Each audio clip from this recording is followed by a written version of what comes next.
Boa noite. Boa noite. Boa noite. Boa noite. Boa noite. Esse é o nosso documentário sobre jogos de tabuleiro, com Vitor, Diogo, Diego, Léo e Pedro, que não pôde estar presente no dia de hoje. Nosso tema é o jogos de tabuleiro, por mais ridículo que seja, que provavelmente o tema passado ou posterior será sobre aborto ou feminicídio. Então vamos começar com o nosso tema. Os primeiros jogos de tabuleiro existiram desde 5.000 anos antes de Cristo, nas regiões do Egito e da Mesopotâmia. Tanto em Senet quanto em Ur, os jogos de tabuleiro eram usados para a passagem da alma, ou seja, eles eram enterrados juntos com os falecidos para evitar o tédio eterno deles. A partir de 31 a.C., com a Rota da Seda, os jogos de tabuleiro tiveram uma alteração, como o jogo romano 13º Pactus e o Chaturanga, que veio a ser o precursor do xadrez. Nas Américas, o jogo da onça era a cultura de algumas tribos brasileiras. Após a Revolução Industrial, os jogos de tabuleiro começaram a ser produzidos em longa escala. A maioria dos jogos dessa época não se importava com a estratégia, porém em 1860 surgiu o Jogo da Vida, que vendeu 45 mil cópias. O jogo mais vendido daquela época era o Monopoly, que no Brasil veio a ser chamado de Banco Imobiliário, que veio a ser um dos jogos de tabuleiro mais importantes da história. A relação europeia com jogos de tabuleiro se intensificou durante a Segunda Guerra Mundial. Após esse evento, os jogos de estratégia envolvendo dominação de posses, território e exércitos tomaram mais forças na região europeia e na região americana. Após 1945, com o fim da Guerra Mundial, os jogos de tabuleiro que viviam uma certa estratégia de dominação de territórios e exércitos tomaram uma grande força ao redor do mundo, com exceção da Alemanha, que não gostava mais dessa parada de guerra. Atualmente existem muitos jogos de tabuleiro e muitas pessoas estão fissuradas nesse assunto. Até mesmo tendo muitas cafetorias sobre este tópico. Agora nós iremos falar sobre os benefícios dos jogos de tabuleiro, com Vitor Eduardo e Diogo Pereira. A prática de apenas um jogo de tabuleiro pode trazer vários benefícios para a sua saúde mental, Aumenta a concentração, criatividade e imaginação. evitando doenças como Alzheimer e demência. Auxiliando no desenvolvimento de interações sociais. Também auxilia na ligação de células e estimulação de neurônios. A gente decidiu que o Diego vai ajudar o Diogo nessa parte. Diferentemente do xadrez, existem diversos tipos de jogar em damas. No Brasil e Portugal, o comum é utilizar um tabuleiro 8x8, porém no exterior é comum um tabuleiro 10x10. Existem 4 maneiras de se jogar dama: russa, inglesa e turquesa. E São 4 só! e italiano. Existem também as damas brasileiras, que não são consideradas oficiais, porém possuem suas próprias regras. No caso, é obrigatório comer as peças, se tocar na peça você deve mexê-la, e as damas podem mover quantas casas quiser. No mundo, a forma mais jogada são as damas inglesas, onde a dama só pode mover apenas uma casa, não existe captura para trás e não é obrigatório comer a peça. O primeiro registro foi há 3.000 anos antes de Cristo, na cidade de Ur, na Mesopotâmia. O jogo também foi praticado no Egito e passou para Roma. Durante a Idade Média, surgiu Ferges na França. Ferges vem de Fers, que seria de dama, por isso o jogo atualmente é conhecido como damas. Em 1535, o jogo passou para a Inglaterra e começou a ser chamado de Cronin, e chegou ao modelo atual, como sabemos que é damas. Em 2007, o computador Tinock resolveu o jogo de damas. Ou seja, ele descobriu que se você jogar perfeitamente de ambas as cores, o jogo sempre terminará no empate. Ou seja, não existe vantagem em jogar de brancas. Diego falará sobre xadrez, porque isso é um espanto para todo mundo. Está todo mundo aqui surpreso. O xadrez, além de ser considerado um jogo de tabuleiro, também é considerado esporte, arte e ciência. Ele é inspirado do jogo indiano Chaturanga, predominante no século VI na Índia. Porém, foi apenas durante o século XV, durante o Renascimento, que ele atingiu sua forma atual. A arte está presente nos problemas de xadrez, e a ciência está em sua teoria. A primeira era moderna do xadrez, de 1450 a 1850, o xadrez era conhecido por ser uma batalha de intelectos. Além de tudo, dava status social aos seus praticantes, e também não havia tantos estudos profundos na área. A partir de 1850, surgem grandes jogadores do xadrez, como Adolf Anderssen e Paul Morphy, que introduzem ideias de desenvolvimento no jogo. Em 1886, surge o primeiro campeão oficial mundial, William Steinitz, que entra com teorias profundas sobre o jogo. Os anos 60 aos 90 foram a era de ouro do xadrez, principalmente devido ao combate mundial entre Bob Fischer e Boris Spassky durante a Guerra Fria em 1972, que foi transmitido ao vivo na TV americana. No final dos anos 90, o xadrez é introduzido à computação. Agora os computadores também jogam xadrez. Apenas por título de curiosidade, o maior jogador da história do xadrez é o grande Henrique Mackin, conhecido como Mequinho, que já chegou a ser o terceiro melhor do mundo em 1975. Ou Diego Toshio. Então apresentará sobre Monopoly, ou o brasileiro Banco Imobiliário. Monopoly foi um jogo criado pela Hasbro. No jogo, os jogadores se tornam milionários. Compram propriedades com o intuito de cobrar impostos. E com o valor ganho nos impostos, falindo os outros jogadores. Capitalismo! Aplicado primeiramente nos Estados Unidos e na Pensilvânia, por Charles Darry. No Brasil, a Hasbro passou os direitos para a Estrela, que renomeou o próprio como Banco Imobiliário. O jogo foi inspirado em outro jogo de tabuleiro, este criado por Elizabeth Mag, uma rebelde que foi nascida em 1866, que criou um jogo para satirizar o sistema capitalista, que consistia em um sistema de posses, criando assim o jogo do senhorio. Monopoly foi o jogo mais importante da indústria dos tabuleiros. O Léo agora apresentará o tema sobre um RPG.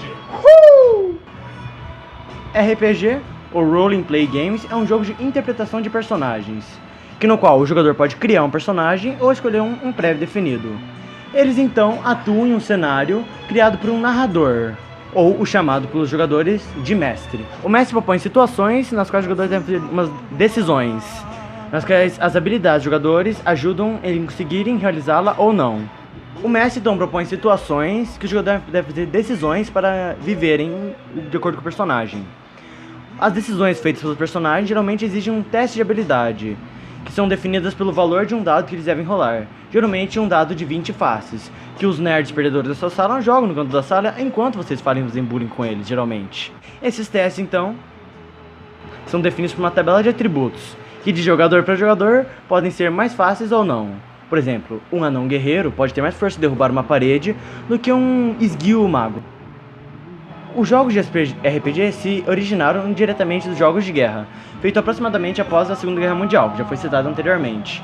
Só que após os anos de 1960, foram-se adicionadas características de fantasia em meio aos jogos de guerra. Em 1969, Dave Waisley mestrou uma mestra de jogos de guerra com o tema napoleônico, porém com uma diferença. Ao invés dos jogadores fizerem a adição de exércitos inteiro, eles apenas controlavam apenas um personagem. Em 1971, Gary Gigas e Jeff Perek, se eu não consigo decorar esse nome, desculpa, ambos os jogadores faziam parte de uma sociedade de wargaming, que são esses jogos de guerra, no qual eles começaram a adicionar elementos de fantasia misturado com elementos medievais já existentes no wargaming. Então, nesse wargaming, começaram a adicionar dragões e elementos fantasiosos como anões e elfos, elementos trazidos por J.R.R. Tolkien em suas obras de Senhor dos Anéis. E um dos jogadores dessa mesa medieval jogou também na mesa de Dave Waisley, não é Dave o nome dele, mas desculpa, com o mesmo intuito de jogar apenas com um personagem em vez com um exército. Então surgiu a ideia, que não unimos a ideia de Waisley, de jogar com apenas um jogador em vez com um exército, com a de Gigas, misturando elementos fantasiosos medievais de Tolkien com wargamings de decisões. Então surgido o tal RPG, que nós tanto amamos hoje em dia. Após alguns anos, surgiu o tal Dungeons & Dragons. Esses três amigos, então, uniram as ideias em livros, relatórios e outras páginas avulsas dos jogos. Eles, então, usaram um sistema de jogos de muitos lados para, então, implementar nas suas escolhas de personagem. E após muitos anos, sofreram adaptações, como Dungeons & Dragons 2.3, 2.4 e o atual Dungeons & Dragons Next, o 2.5. A cada atualização do Dungeons & Dragons eram feitas em bancas, facilitando para que os jogadores conseguissem as novas atualizações e as novas coisas do RPG. Então, enquanto na década de 80, o Dungeons & Dragons surgiu um grande efeito a igrejas evangélicas, por motivos de existirem seres contrários à ideia deles.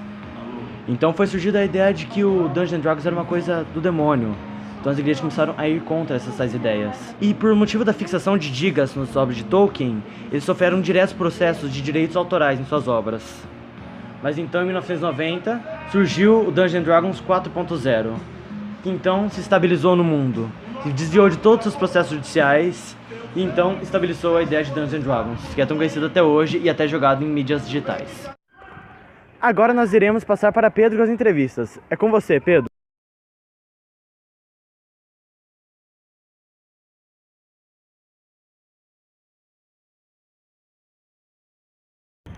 Bom dia, Léo. Começaremos as entrevistas aqui. O primeiro entrevistado será João Vitor Gouveia. Trabalho de português. Entrevistas. Primeiro participante, João Vitor Gouveia. Estamos aqui hoje com João Vitor Gouveia, mais conhecido como Gay V. Então, você já jogou algum jogo de tabuleiro? Já. Quais os jogos que você já Banco jogou? imobiliário, xadrez, damas. Qual é o seu jogo de tabuleiro preferido? Eu gosto de xadrez. Preferido? É. Você já jogou algum RPG de mesa, alguma coisa do tipo? Já. Muitas vezes. Você começou a jogar jogos de tabuleiro? Quando minha mãe compra um jogo de tabuleiro, eu jogo jogo de tabuleiro. Menos xadrez, porque xadrez eu tinha que fazer a matéria na escola. Aí eu tinha que começar a jogar. Você ainda joga xadrez hoje em dia? Quando tem como jogar, eu jogo sim. E você se considera um jogador bom? Um jogador médio? Um jogador médio. Agora a gente vai entrevistar o João Vitor Rinaldo. Estamos aqui com o nosso entrevistado João Rinaldo, mais conhecido como Moranguinho. Salve. Então, João, você jogou algum jogo de tabuleiro na sua vida? Cara, eu jogava bastante na minha infância, né? E hoje eu jogo xadrez. É isso aí. Já jogou algum RPG de mesa, algo do tipo? Com você. Já joguei o RPG de mesa. Eu era muito ruim e é muito divertido. Você já teve algum vício, algum jogo, algo do tipo? Cara, férias de 2016. Na casa do meu avô. Não tinha nada pra fazer e tinha um jogo da vida. Eu jogava o jogo da vida sozinho. Eu jogava o jogo da vida com a minha prima. E essa foi minha vida durante um mês. Eu sei tudo do jogo da vida, você é casa decorada. Então, esse foi o meu vício. Perfeito, próximo. Agora nós iremos entrevistar Breno Cafeu. Estamos agora com o entrevistado Breno, mais conhecido como Montanha.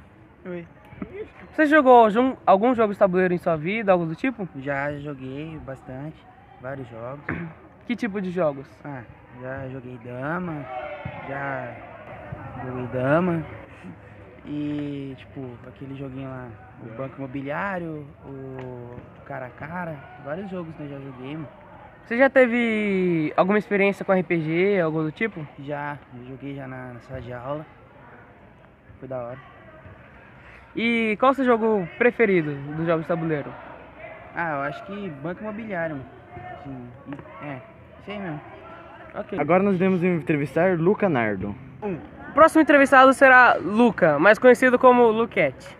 Você já teve alguma experiência com jogos de tabuleiro, algo do tipo? Cara, já. Eu jogava Banco Imobiliário. Você conhece mais algum outro jogo? Xadrez, dama. Você costuma jogar esses jogos? Não. Qual é o seu jogo de tabuleiro preferido? É o Banco Imobiliário. Ok. Você já teve alguma experiência com RPG, algo do tipo? Vou começar a ter, cara. Ok, muito obrigado. Agora nós iremos entrevistar Júlia Baptista. Nosso próximo e último entrevistado é Júlia, mais conhecida como... Já teve alguma experiência com jogos de tabuleiro, algo do tipo? Sim, já tive. Qual jogos você já jogou? Banco Imobiliário, Dama, Cara a Cara, muitos jogos. Você já teve alguma experiência com RPG de mesa, algum tipo? Não. Não? Não. Qual o seu jogo de tabuleiro favorito? Banco Imobiliário. Ok, acabamos aqui nossa sessão de entrevistamentos.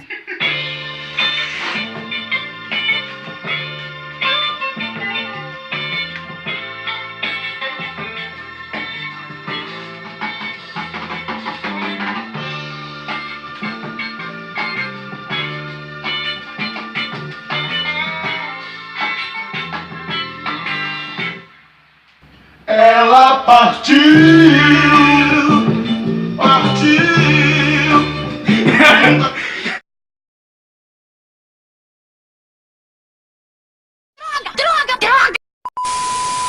Surge trabalho de português, o nosso documentário sobre jogos de tabuleiro. Tanto o Senet quanto o UR... Tanto o Senet quanto o UR, onde apareceu... Nas Américas, o jogo da onça...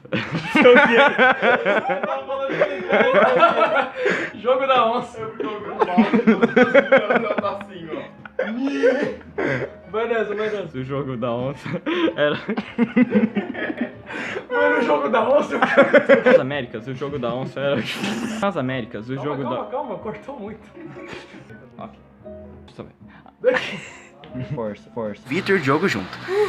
Agora nós iremos falar sobre os benefícios dos jogos de tabuleiro. Com Vitor Eduardo e Diogo Pereira. Eu vi ele direcionando. Ele é o Vitor, ele é o Diogo, cara. Não confunde. Vai. Aumenta. Concentração, criatividade e imaginação. Concentração, criatividade e imaginação. Que? Mais ativo. Cérebro. Mais ativo. Mais ativo. Esse é ativo, tem que pegar um ativo. Não foi, pera. Vai. Agora. Deixa eu pegar o ritmo aqui. Da musiquinha. Auxiliando no desenvolvimento de o quê? Equilíbrio mental, evitando estresse.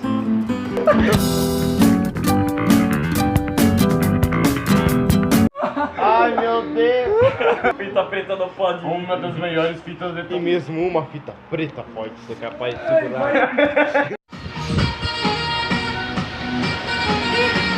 Já faz 84 anos, se ele não acabou.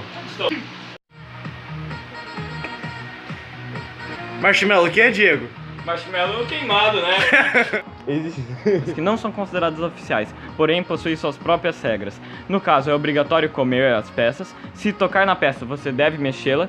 E as damas podem mover quantas... O jogo também. O quê? Como é que é? O jogo... Como é que é mesmo? O do Diego, pra falar, vai durar aproximadamente meio segundo. E além de tudo, dava status social aos seus próprios... Moderna do xadrez, muito bonito. Falindos. O quê? Peraí. Publicado Charles Darwin. Nomeou pro. Peraí. Que ano? Que? Criança. Monopoly foi propriamente o jogo mais importante. Mais importante? Da cor do mar. Escolher. Os jogos de RPG. Souber onde ela está. Nossa, mano. Diga-me que eu vou lá buscar. João Gouveia. Diga-me, Pedro. Fica mexendo com o gay veia. Pode cortar essa parte, Vitor. Não. Você jogou algum RPG de mesa, alguma coisa do tipo? Muitas vezes. Fudido! Estamos aqui com o nosso entrevistado João Rinaldo, mais conhecido como Moranguinho. Salve. Férias de 2016. Na casa do meu avô. Não tinha nada pra fazer e tinha um jogo da vida. Eu jogava o jogo da vida sozinho. Eu jogava o jogo da vida com a minha prima. E essa foi minha vida durante um mês. Eu sei tudo do jogo da vida, sei a casa decorada. Então, esse foi o meu vício. Foda-se. Ele parece... Não pode. Palavrão não. Você corta. É preciosa Bom, que tá falando aí, ó. Eu botei no chão. Você é vergonha da profissão! Cala a boca, você é vergonha da profissão! Agora nós vamos entrevistar O Luquete. Vai, para de rir. Fala de rir, Alec. Brincadeira, zoeirinha. Zoeirinha. Lógico que vai cortar. É uma piada. Eu nem tô gravando essa parte. Acabamos aqui nossa sessão de entrevistamentos.